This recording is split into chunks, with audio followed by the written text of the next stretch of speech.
Hey everyone, thanks for tuning in to Test Tube Plus today. I'm Trace. This is a show where we take one big topic, we break it into a bunch of bite-sized chunks so that everybody understands it a little bit better, myself included. And this week we're talking about alcohol. It's a pretty big deal. We're going to talk about early human consumption. We're going to talk about how we evolved, maybe, to have alcohol. We have a special guest coming in for that. We're also going to talk about how some people can't drink and prohibition and a whole bunch of other stuff. But first, we need to talk about what is the earliest known consumption of alcohol.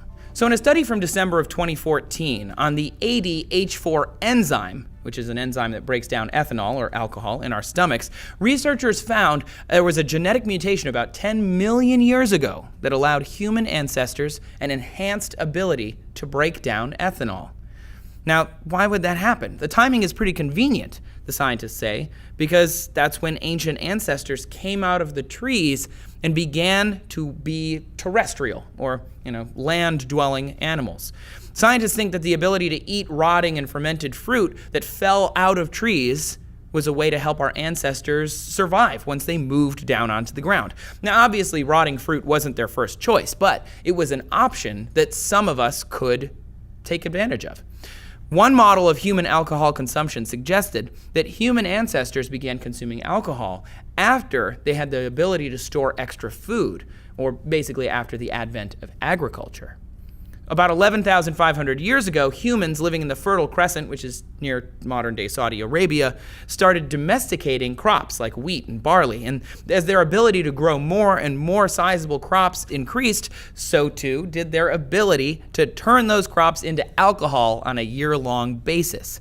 The first evidence of beer production, though, that wasn't until the 4th century BCE in the Zagros Mountains, which is in modern-day Iran. In western Iran, researchers identified chemical residues of the earliest known beer, and evidence in nearby caves in Armenia showed that the first wine production started at about the same time.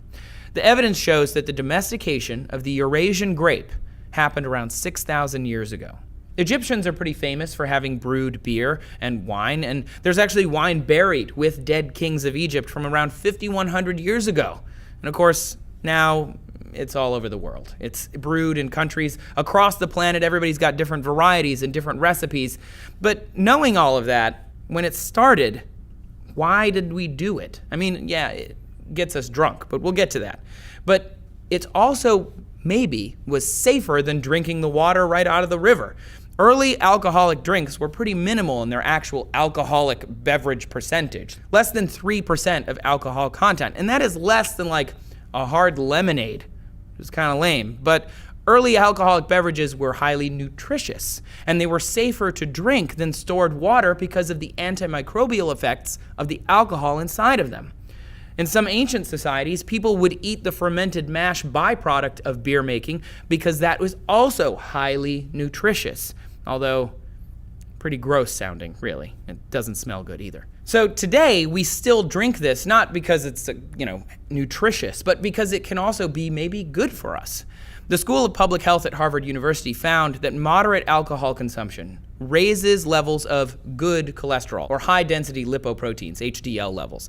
And the higher HDL levels are associated with protection against heart disease. Moderate alcohol consumption has also been linked to things like better sensitivity to insulin, improvements in blood clotting factors. Plus, drinking can actually lengthen your life. A study by the Catholic University of Campobasso found that drinking less than 4 drinks for men or 2 drinks for women per day could reduce the risk of death by 18%. It sounds like a pretty sweet deal. Drinking alcohol in moderation can also improve libido, help prevent against common cold, decrease chances of developing dementia, reduce the risk of gallstones, lower the chance of diabetes. This is an amazing substance. However, again, in moderation. We're not saying go out there and drink it all the time.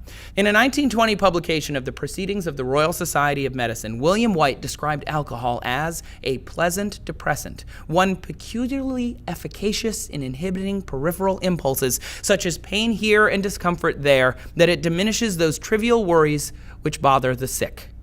In the same publication, another physician wrote, alcohol is, I suppose, the most valuable sedative and hypnotic drug we possess for infants and young children. That being said, Test Tube Plus nor Discovery condone the underage drinking that they condoned apparently in 1920. But today we typically view alcohol as like an accompaniment to food, but back in the 20th century, medical professionals were using this and giving it to patients who were suffering fevers and various diseases and afflictions. In some cases, alcohol could comprise as much as 40% of a daily intake of calories for people. It's got a high caloric density at 7 calories per gram, and it's easily absorbed into the bloodstream. This made alcohol ideal for patients who are suffering deliriums or for those who are otherwise unable to eat. Of course, drinking too much alcohol is bad. Like, all the time, it's bad. Don't drink too much alcohol. It's damaging to your body, it's addictive, so forth and so on.